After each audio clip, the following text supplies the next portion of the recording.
안녕하세요. 반갑습니다. 주갈성교회 유형우 목사입니다. 지난 한 주간 잘 보내셨어요? 오늘은 2025년도 1월 둘째 주일 아침입니다. 우리에게 영원한 복음을 주시고 그 복음으로 우리를 구원에 이르게 해주신 하나님 아버지께 감사와 영광을 돌립니다. 오늘 예배를 통해서 우리를 거룩한 제사장으로 삼아주신 하나님 아버지께 여러분들 모두가 감사와 영광과 찬송을 드리는 시간이 되시기를 바랍니다. 오늘 우리에게 주시는 말씀 보겠습니다. 베드로전서 2장 9절입니다. 그러나 너희는 택하신 족속이요 왕같은 제사장들이요 거룩한 나라요 그의 소유가 된 백성이니 이는 너희를 어두운 데서 불러내어 그의 기이한 빛에 들어가게 하신 이의 아름다운 덕을 선포하게 하려 하심이라. 아멘. 오늘은 주갈성교회가 2019년 1월 13일에 처음으로 주일 설교를 선포한 지 정확하게 6년이 되는 주일입니다. 그러니까 이 주갈성교회의 6주년 창립 주일입니다. 오늘 예배가 끝난 후에 나가시면서 이 창립 주일 기념떡을 하나씩 꼭 받아가시기 바랍니다. 혹시 집에 떡을 좋아하시는 가족분이 계시면 하나 더 받아가셔도 됩니다. 라고 제가 이렇게 광고 말씀을 드리면 얼마나 좋을까요? 그냥 제 마음이 그렇다는 것만 알아주시면 좋겠습니다. 제가 오늘 직접 여러분들께 떡 한 덩이 못 드리지만 제 마음은 잘 이해해 주시고 오늘 말씀을 듣고 난 후에 여러분들 식사하실 때 꼭 밥 2그릇 드시기 바랍니다. 지난 6년 동안 한 주도 쉬지 않고 주일 설교를 선포할 수 있도록 인도해 주신 하나님 아버지께 감사와 영광을 돌립니다. 그리고 주중에 이 성경 가이드 시간을 통해서 구약 성경 전체와 또 성도혁명 시리즈 그리고 지금 매주 목요일마다 올라가는 요한계시록을 강의할 수 있도록 지혜와 은혜를 주신 하나님께 너무나 감사를 드립니다. 특별히 6주년을 앞두고 지금 가장 분별이 필요한 요한계시록까지 강의를 할 수 있어서 개인적으로 저는 얼마나 감사한지 모르겠습니다.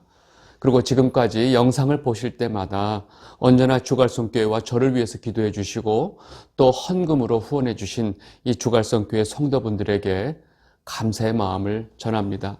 여러분들의 기도와 헌금으로 제가 이 순간까지 올 수 있었습니다.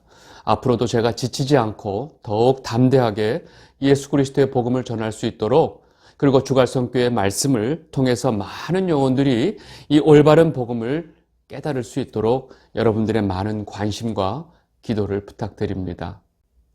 지난주에 이 베드로전서 1장 마지막 부분에서 우리가 거듭난 것은 썩지 아니할 살아있는 하나님의 말씀으로 된 것이다 라고 베드로는 선포를 했습니다. 그리고 그 세세토록 영원한 하나님의 말씀이 바로 복음이다 라고 말하면서 1장이 끝이 났습니다. 베드로전서 1장 23절 25절을 보겠습니다. 너희가 거듭난 것은 썩어질 씨로 된 것이 아니요 썩지 아니할 씨로 된 것이니 살아있고 항상 있는 하나님의 말씀으로 되었느니라. 25절 오직 주의 말씀은 세세토록 있도다 하였으니 너희에게 전한 복음이 곧 이 말씀이니라. 아멘. 이렇게 1장이 끝나고 나서 이제 오늘 우리가 보게 될 2장 첫 시작은 그러므로로 시작을 합니다. 베드로전서 2장 1절 2절입니다. 그러므로 모든 악독과 모든 기만과 외식과 시기와 모든 비방하는 말을 버리고 갓난아기들 같이 순전하고 신령한 젖을 사모하라. 이는 그로 말미암아 너희로 구원에 이르도록 자라게 하려 함이라. 아멘. 이렇게 그러므로라고 시작을 하기 때문에 우리가 지금 2장 1절 2절의 말씀을 이해하기 위해서는 그 앞에 부분의 내용을 알아야 하기 때문에 제가 지금 1장 끝의 내용을 먼저 말씀을 드렸습니다. 지금 2장 1절 2절의 말씀을 앞에 1장 끝부분과 연결해서 간단히 설명을 드리면 다음과 같습니다.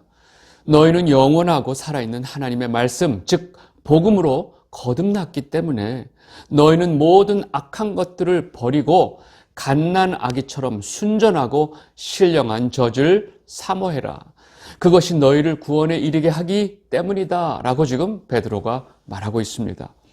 여러분 여기서 순전하고 신령한 젖이 무엇일까요? 바로 앞에서 말한 영원한 하나님의 말씀, 영원히 살아있는 하나님의 말씀, 즉 복음을 말하고 있습니다. 그리고 그 복음인 신령한 젖을 사모하는 것, 즉 우리가 하나님의 말씀을 사모하고 그 말씀을 먹어야 우리가 구원에 이르도록 자랄 수 있다는 것입니다. 오늘 영상 제목인 우리를 구원에 이르게 하는 가장 좋은 방법에 대한 해답에 대해서 지금 이 베드로전서가 아주 정확하게 해답을 주고 있습니다. 갓난 아기같이 순전하고 신령한 하나님의 말씀을 사모하고 그 영의 양식을 먹고 자라서 우리가 구원에 이를 수 있는 것입니다. 다시 말해서 구원에 이를 수 있는 가장 좋은 방법은 바로 하나님의 말씀, 성경을 순전한 마음으로 사모하고 그 말씀을 배우고 읽고 그 살아있는 하나님의 말씀을 먹는 것입니다. 여러분, 성도는 오로지 성경을 통해서만 하나님께서 어떤 분이신지, 예수 그리스도를 통해서 우리에게 행하신 일이 무엇인지를 깨달을 수 있습니다. 그리고 그것이 바로 우리가 구원에 이르는 가장 좋은 방법이 되는 것입니다. 갓난아기에게 그 엄마의 젖은 그 하나만으로 모든 영양을 다 공급하고 있고 또 아기에게 제일 중요한 면역력도 만들어 줍니다. 절대로 사람이 만든 분유가 이 엄마의 젖을 대신할 수가 없습니다. 갓난아기에게 이 세상의 그 어떤 좋은 음식도 이 엄마의 젖을 대신할 수가 없습니다. 지금 베드로는 성도인 우리에게 하나님의 말씀을 대신할 수 있는 것이 아무것도 없다는 것을 강조하기 위해서 이렇게 갓난아기에게 필요한 이 엄마의 젖으로 표현을 하고 있습니다. 이렇게 하나님의 말씀인 성경은 갓난아기에게 엄마의 젖이 절대적으로 중요한 것처럼 우리에게 절대적으로 필요한 양식이고 너무나 중요합니다.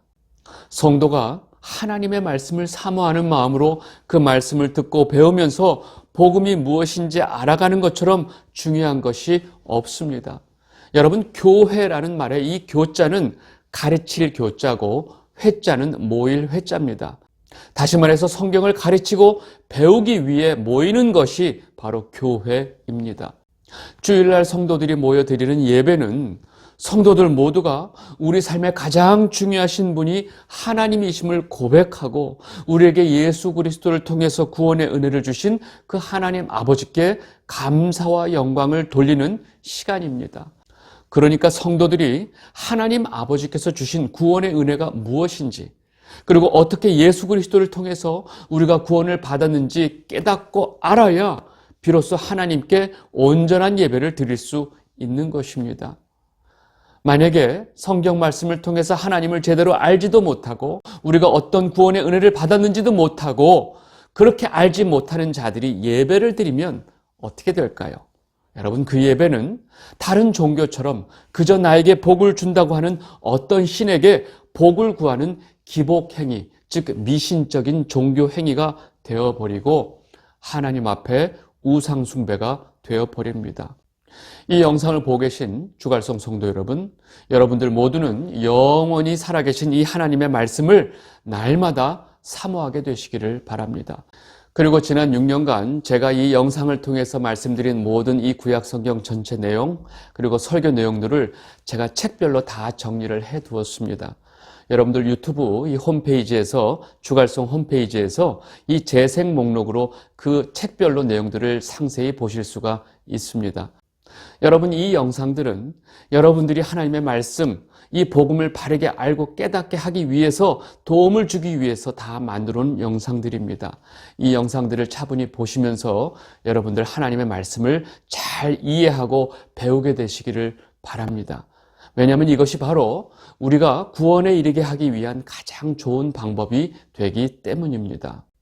다음 말씀 보겠습니다. 베드로전서 2장 3절입니다. 너희가 주의 인자하심을 맛보았으면 그리하라. 아멘. 지금 너희가 주의 인자하심을 맛보았으면 그리하라 라고 하는 이 말씀에 그리하라 라는 뜻은 바로 앞의 말씀처럼 신령한 젖을 사모해라 라는 말씀입니다.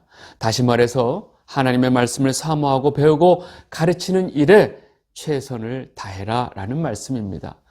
여기까지 베드로는 우리를 거듭나게 하신 그 영원한 하나님의 말씀을 사모하고 배우고 깨닫는 것이 성도에게 제일 중요한 삶이라는 것을 강조하고 있습니다. 그리고 이어서 베드로는 성도의 삶 속에서 거룩한 제사장으로 살아야 한다라고 말하고 있습니다. 베드로전서 2장 4절에서 5절입니다.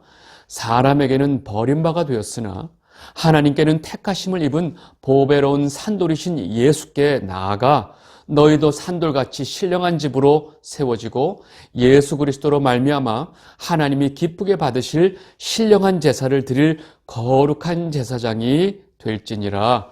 아멘. 방금 읽은 4절에 보면 지금 예수님을 다음과 같이 설명하고 있습니다.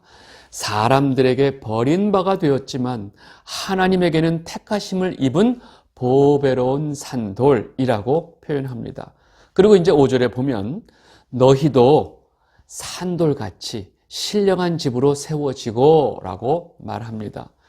여러분, 우리가 예수님처럼 산돌같이 신령한 집으로 세워진다는 것은 우리 역시도 이 세상 사람들로부터 버림바가 되었지만 하나님에게는 택하심을 입은 자들이라는 의미가 포함이 되어 있습니다. 대부분 성도들이 하는 생각 중에 굉장히 잘못 생각하는 것이 하나 있습니다. 그것이 뭐냐면 성도가 이 세상 사람들에게도 택함을 받고 하나님에게도 택함을 받기를 바랍니다. 이것이 아주 완전한 크리스찬의 모습이다라고 생각합니다. 여러분, 절대로 이 두 가지는 동시에 있을 수가 없습니다. 둘 중에 하나만 가능합니다.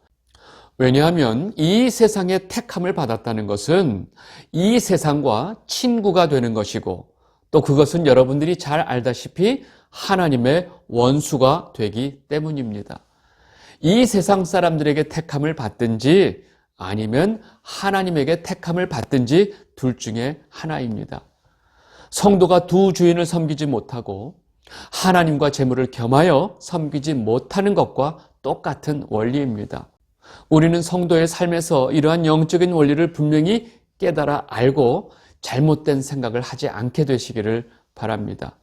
그리고 베드로는 그렇게 예수님처럼 산돌같이 신령한 집으로 세워져서 예수 그리스도로 말미암아 하나님께서 기쁘게 받으실 거룩한 제사장이 되라라고 말합니다.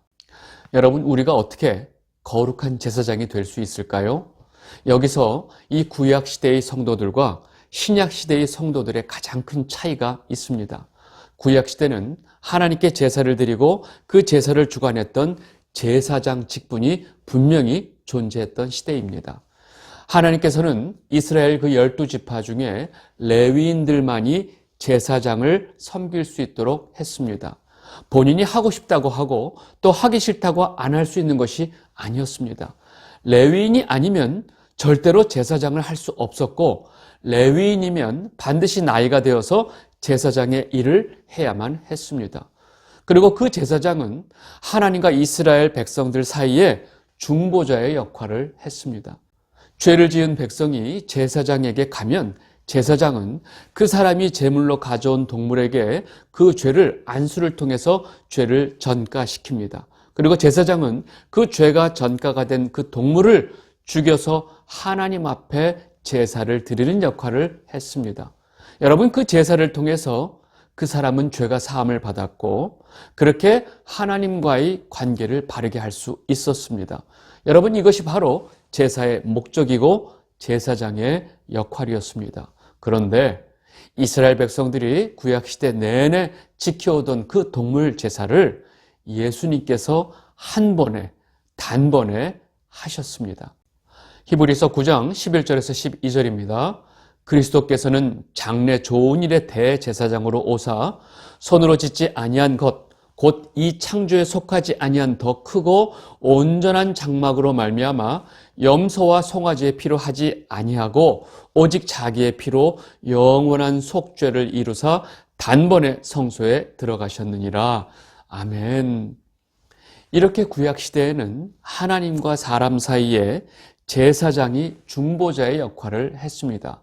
그래서 그 이름에 연합이라는 의미가 있는 그 레위인들만이 제사장을 할 수 있었습니다. 그런데 예수님께서 이 땅에 오셔서 그 모든 일을 동물의 피가 아닌 자신의 피로 단번에 끝내셨습니다. 그래서 지금 이 신약 시대에는 우리와 하나님 사이에 어떤 중보자도 필요 없이 우리가 직접 하나님께 나아갈 수 있는 길을 예수님께서 열어주신 것입니다. 예수님께서 십자가에서 피를 흘리시면서 돌아가실 때 성소의 휘장이 찢겨지는 사건이 이 엄청난 사실을 상징적으로 보여주는 사건이었습니다. 마태복음 27장 50절에서 51절입니다. 예수께서 다시 크게 소리 지르시고 영원히 떠나시니라. 이에 성소 휘장이 위로부터 아래까지 찢어져 둘이 되고 땅이 진동하며 바위가 터지고. 왜 예수님께서 내가 곧 길이요 진리요 생명이니 라고 말씀하셨는지 그 이유가 바로 여기에 있습니다. 예수님 자신이 직접 우리가 하나님께 다가갈 수 있는 길이 되어주셨기 때문입니다. 그래서 우리는 언제나 예수 그리스도의 이름으로 우리가 직접 하나님에게 나아갈 수 있고 하나님에게 죄를 구할 수 있고 또 죄사함을 받게 된 것입니다. 그래서 지금 이 시대에 우리의 중보자는, 하나님과 우리 사이에 중보자는 오로지 예수 그리스도밖에 없습니다. 디모데전서 2장 5절입니다. 하나님은 한 분이시요 또 하나님과 사람 사이에 중보자도 한 분이시니 곧 사람이신 그리스도 예수라. 아멘. 여러분, 이렇게 너무나 분명하게 성경이 말하고 있는데 로만 가톨릭은 자기들 스스로 이 성직자 신부에게 아버지의 호칭을 주고 또 그 신부가 일반 신자에게 죄 고백을 받을 수 있는 중보자의 역할까지 부여를 한 것입니다. 그래서 어떤 신자가 신부에게 고해성사를 하고 또 고해성사를 들은 그 신부가 그 들은 죄를 사해주는 권세가 있다고 그들이 말을 합니다. 여러분, 이것이 바로 로만 캐톨릭이고 천주교의 교리입니다. 다시 베드로전서 말씀으로 돌아와서 앞에 드린 말씀의 그 이유로 인해서 지금 이 신약 시대는 바로 성도 자신이 제사장이 될 수 있다는 것입니다. 그래서 베드로가 너희는 하나님이 기쁘게 받으실 신령한 제사를 드릴 거룩한 제사장이 될지니라 라고 말을 한 것입니다. 이어서 베드로는 우리에게 산돌이 되신 예수 그리스도가 하나님을 알지 못하는 불신자들에게는 어떤 존재가 되는지 성도인 우리들과 완전히 대비적으로 설명을 합니다. 베드로전서 2장 6절입니다. 성경에 기록되었을 때 보라 내가 택한 보배로운 모퉁이 돌을 시온에 두노니 그를 믿는 자는 두려움을 당하지 아니하리라 하였으니. 지금 베드로가 지금 굉장히 중요한 영적인 사실의 근거를 말할 때 성경에 기록되었을 때라고 말하면서 성경에 그 근거를 두고 있습니다. 여러분, 지금 분명하게 성경에 기록되었을 때라고 말하고 있습니다. 여러분, 지금 베드로가 말하는 성경은 구약 성경을 말하고 있습니다. 그리고 지금 이 말씀을 개역 한글, 우리가 예전에 많이 보던 개역 한글 성경을 보면 다음과 같습니다. 베드로전서 2장 6절 경에 기록되었을 때 보라 내가 택한 보배롭고 요긴한 모퉁이 돌을 시온에 두노니 저를 믿는 자는 부끄러움을 당치 아니하리라 하였으니. 여러분, 지금 우리가 예전에 보던 개역 한글 성경의 이 말씀을 보면 첫 시작이 경에 기록되었을 때로 시작을 합니다. 성경에 기록되었을 때, 경에 기록되었을 때. 지금 이 성경의 경자가 얼마나 중요한지 우리는 쉽게 알 수 있습니다. 그런데 어느새 여기저기서 이 성경을 성서로 그 호칭을 바꾼 자들이 있습니다. 여러분, 우리에게 가장 중요한 하나님의 말씀인 성경을 그 일반적인 책으로 그 권위를 낮춰서 성서로 그 이름을, 호칭을 바꾼 것입니다. 누가, 왜, 어떤 목적을 가지고 이렇게 성경을 성서로 바꿨는지 여러분들 잘 추측해 보시기 바랍니다. 다시 본문의 내용으로 돌아와서 이미 구약 성경의 말씀에 하나님께서 내가 택한 이 보배로운 모퉁이 돌을 시온에 두었다라고 말씀하고 있습니다.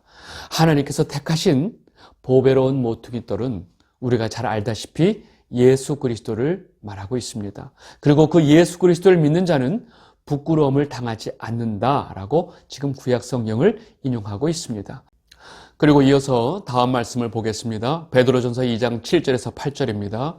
그러므로 믿는 너희에게는 보배이나 믿지 아니하는 자에게는 건축자들이 버린 그 돌이 모퉁이의 머릿돌이 되고 또한 부딪히는 돌과 걸려 넘어지게 하는 바위가 되었다 하였느니라. 그들이 말씀을 순종하지 아니함으로 넘어지나니 이는 그들을 이렇게 정하신 것이라. 예수 그리스도를 믿는 우리에게 예수 그리스도는 우리에게 가장 소중한 보배가 되셨습니다.